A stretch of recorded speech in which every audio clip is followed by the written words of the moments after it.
Next up, we have from 1987, Blood Diner, in which two brothers who run sort of like a health food cafe type thing are trying to collect body parts and organs and such to reconstruct this ancient god so she can be resurrected under the direction of the late uncle who they undug, and they took his brain out, and it's like just like a brain in this jar giving them directions. It's fantastic stuff. It has somewhat of a comedic feel.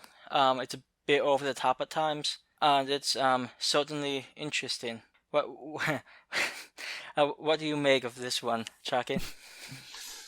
Yeah.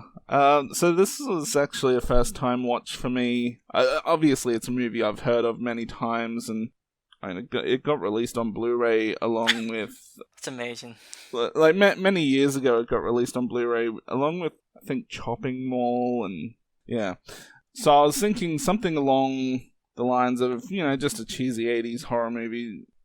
You probably get something out of it just because of the time period and all, but yeah, I had a thoroughly unenjoyable time with very few entertaining sequences in this movie.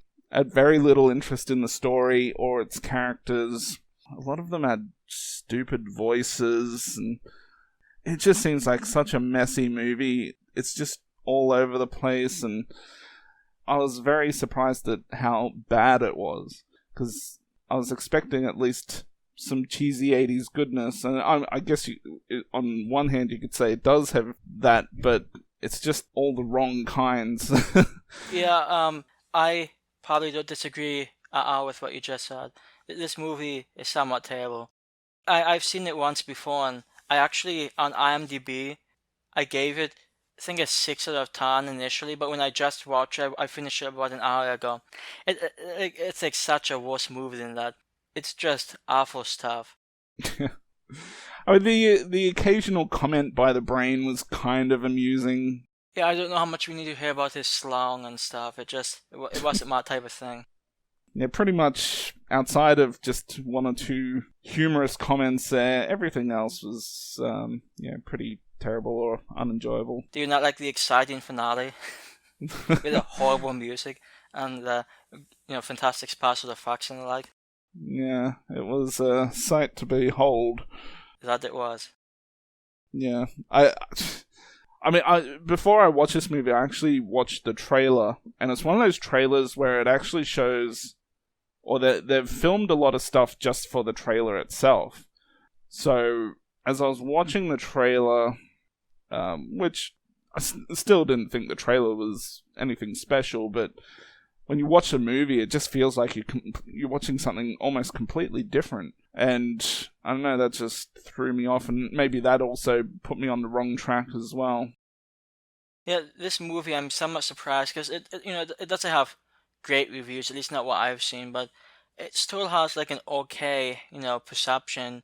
Whenever the few people I know who know what the movie mention it, they seem to have an okay time with it.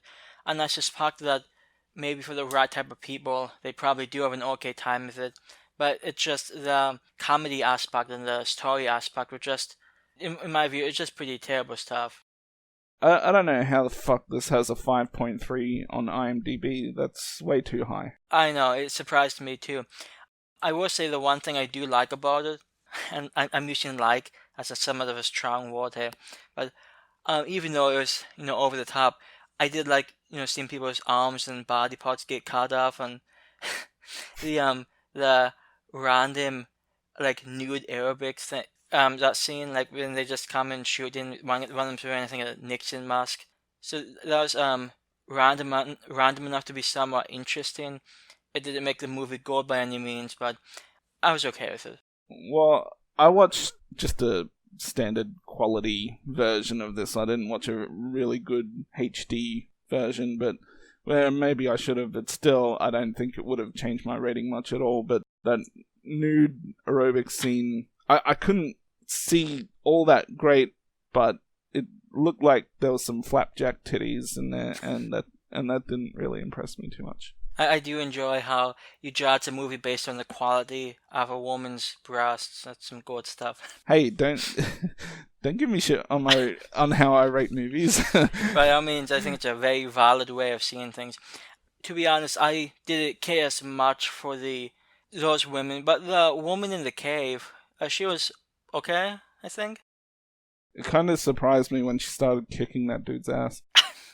Yeah, that was one of those goofy 80s things, like, oh hey, she knows kung fu and she's just fighting him naked, and then she randomly dies because of stalagmite or stalactite, whichever one it is. Some good stuff. Mm. My enthusiasm is very high right now. But I had a difficult time with that movie. And one thing that sort of bothered me, and you may have noticed this, but like, why were there so many like 50s based songs in that movie? Like, was it going for like a 50s type vibe, or was that just me? I didn't really take too much notice of the music. Well, you weren't missing much. It was also somewhat terrible. So I've had the displeasure of seeing this one twice now, and I do know that some people call it somewhat like a spiritual successor to Blood Feast, the 1963 H.G. Lewis movie. And it has a somewhat similar plot, but I mean, Blood Feast is in its own way, it's very much a classic of the splatter genre. And this movie is just a must, like Chucky said. It's it's potentially enjoyable enough for a single watch. Like if you like seeing this guy wrestle a Hitler Nazi type guy for some reason, by all means, give this one a watch. But the comedy didn't really do it for me, and while I did like some of the gore effects, there wasn't enough in this movie to really keep me going. So I'm giving this one something like, I don't know, let's just say a 4 out of 10. That seems fair. Yeah, I'm going with a 3 out of 10. Yeah, like we've already covered, it was thoroughly unenjoyable. It's messy. It's all over the place. Didn't care for the characters. It was pretty stupid. Yeah, I think that's what it comes down to. The movie is just it's probably one of the worst movies I've seen from the late 80s. Like, it's just not a good thing.